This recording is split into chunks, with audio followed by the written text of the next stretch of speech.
හැමෝම කරන ව්‍යාපාරයක් තමයි මෙන්න මේ කේක් බිස්නස් කියන එක. ඉතින් ඔයාලා හැමෝම දන්නවා සාමාන්‍යයෙන් මේ වෙද්දී ගොඩක් කට්ටිය ගොඩක් කාන්තාවෝ අනිවාර්යෙන් පටන් ගන්න තියෙන දෙයක් තමයි මෙන්න මේ කේක් බිස්නස් කියන එක. තමන්ට කේක් හදන්න පුළුවන් නම් එහෙම නැත්නම් කේක් පාඨමාලා තියෙනවා. එහෙම නැත්නම් කේක් හදන හැටි ගැන උගන්වන වෙනම ඔන්ලයින් පාඨමාලා තියෙනවා මේ වෙද්දී. ඉතින් මේ වගේ දේවල් වලට ඔයාලට ගිහිල්ලා ඔයාලට ඉගෙන ගන්න පුළුවන් කොහොමද හරියට ලස්සනට රසට කේක් එකක් හදන්නේ කියලා. ඉතින් ඔයාලට පුළුවන් ඔයාගේ ගමේ හරි නගරේ හරි ඔයා ඉන්න වටපිටාවේ කට්ටියගේ බර්ත්ඩේස් වලට ඔයාගේ ඕඩර්ස් ටික ගන්න. උදාහරණයක් විදිහට අපි හිතමු ඔයා ඉන්න ගමේ ඉන්නවා මිනිස්සු 1000ක්. එතන මේ ඉන්න 1000ටම අනිවාර්යයෙන්ම බර්ත්ඩේස් තියෙනවා. ඒ වගේම තමයි මේ බර්ත්ඩේස් 1000ක් එතකොට. අපි බර්ත්ඩේ 1000ක් නැතුව අපි හිතමුකෝ මාසෙට බර්ත්ඩේ 5ක් තියෙනවා කියලා. එතකොට අවුරුද්දට බර්ත්ඩේස් 60ක්. ඉතින් මෙන්න මේ වගේ 60ක් කියන්නේ ඒ කියන්නේ මිනිස්සු 60 දෙනෙක්. ඔයාලට පුළුවන් මෙන්න මේ වගේ 60 දෙනෙක්ව හොයාගන්න. එතන මේ 60 දෙනෙක් හොයාගෙන ඔයාලට ඔෆර් කරන්න පුළුවන් හැම අවුරුද්දෙම ඔයා එයාට කේක් එකක් හදලා දෙනවා කියලා. ඉතින් ඒ කේක් එක ඔයාලට පුළුවන් හොඳ ඔෆර් ප්‍රයිස් එකකට දෙන්න. ඒ වගේම හොඳ ලස්සන ඩිසයින් එකකට, කස්ටමයිස් ඩිසයින් එකකට දෙන්න පුළුවන්. ඉතින් මේ කස්ටමර්ස්ලා හොයාගන්න එක ටිකක් අමාරුයි මුලදී. මොකද මේ වෙද්දී ඇත්තටම ලොකු කම්පිටිෂන් එකක් තියෙනවා මාකට් එකේ. ඉතින් හැබැයි ලොකු කම්පිටිෂන් එකක් තිබුණා කියලා ඔයාලට මාකට් එකට එන්ටර් වෙන්න බැරි කමක් නැහැ.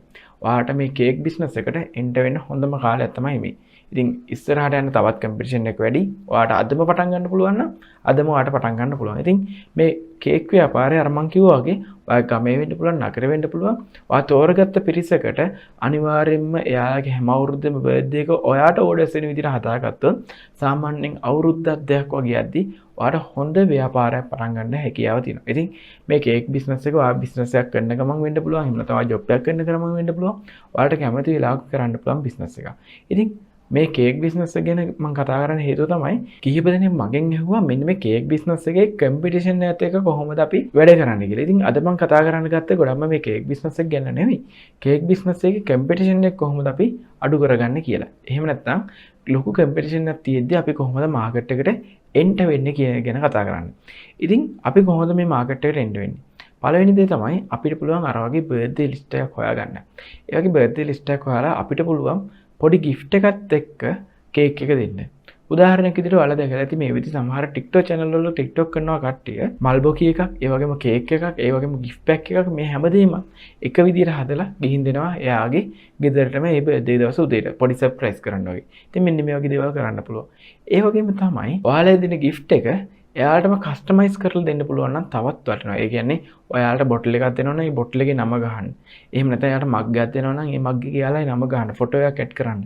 මේ කස්ටමයිස් දේවල් එක කස්ටමයිස් gift එක ඔයාලට දෙන්න පුළුවන් නම් තවත් වටිනවා. ඉතින් මෙන්න මේ වගේ අපිට කේක් බිස්නස් එකේ අපි දැන් තියෙන මාකට් එක අපි පොඩ්ඩක් අඳුර ගන්න ඕනේ මුලින්ම.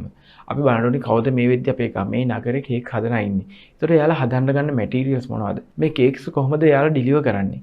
ඒ වගේම මෙයාලා මොන වගේ අලුත් දේවල්ද පාවිච්චි කරන්නේ? කවුරු හරි මේතෙන්දී මල්බෝකියක් පාවිච්චි කරන්නේ නැත්නම් එහෙම නැත්නම් gift pack එකක් පාවිච්චි කරන්නේ නැත්නම් ඔයාලට පුළුවන් ඒ දේවල් ඔයාගේ පැකේජ් එකට ඉන්ක්ලූඩ් කරගන්න.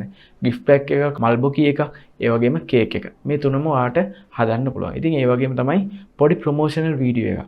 එහෙම නැත්නම් ඔයාගේ යාළුවෙක් ඉන්නවා නම් ෆොටෝග්‍රැෆර් කෙනෙක් ඔයාලට පුළුවන් කේක් එකත් එක්ක ෆ්‍රී ෆොටෝග්‍රාෆ් ටිකක් දෙන්න. උදාහරණයක් විදිහට ඔයා කේක් එක අපි දුන්නු රුපියල් 5000යි කියලා. ඔයාලට පුළුවන් ඔයාගේ කවුරු හරි ඉන්නවා නම් හරි එහෙම නැත්නම් ඔයාගාව කැමරාවක් තියෙනවා නම් ඔයාලට පුළුවන් මේ බර්ත්ඩේ කේක් එක දීලා එයාලා පොඩි ෆොටෝ ෂූට් එකක් කරලා දෙන්න. ඒක ඔයාලට ෆ්‍රී ඔෆ් charge කරලා දෙන්න පුළුවන්. ඉතින් ෆොටෝස් ටික ගන්න එක විතරයි කරන්න තියෙන්නේ. ඉතින් එඩිට් එක කරලා එයා ෆ්‍රේම් කරලා ඉල්ලුවොත් එහෙම ඔයාලට එතින්දි charge කරන්න පුළුවන්.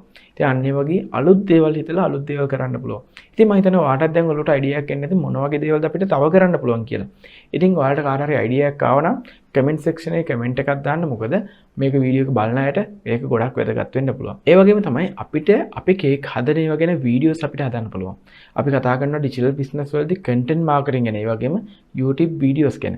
ඉතින් අපි අර හදන කන්ටෙන්ට්ස් එහෙම නැත්නම් කේක් එක හදන හැටි හදන කන්ටෙන්ට්ස් හදලා YouTube එකට, TikTok එකට, Facebook එකට අප්ලෝඩ් කරලා අපිට අමතර ආදායමක් ලබා ගන්න පුළුවන්. ඉතින් අද අපි කතා කරේ මේ කේක් බිස්නස් එකක් ගැන. අපි තවත් මේ වගේ ව්‍යාපාරයකදී හමු වෙමු.